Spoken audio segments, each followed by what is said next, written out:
Hi friends, இது வந்து பார்த்தீங்கன்னா பிரான் தொக்கு செய்கிறதுக்கு தான் ரெடி பண்ணிகிட்டு இருக்கேன். அதுக்கு சின்ன வெங்காயம், பச்சை மிளகாவை 1-2 இடித்து வச்சுக்கோங்க.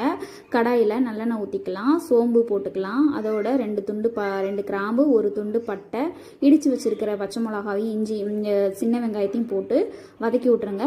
1 ஸ்பூன் அளவுக்கு இஞ்சி பூண்டு பேஸ்ட்டு. பிரானை வந்து க்ளீன் பண்ணணுங்க, அதில் உள்ள நரம்பெல்லாம் எடுக்கணும். நான் அதெல்லாம் எடுத்து க்ளீன் பண்ணி வச்சுட்டேன். ஷார்ட்ஸில் வந்து அதுக்கு மேலே அப்லோட் பண்ண முடியல.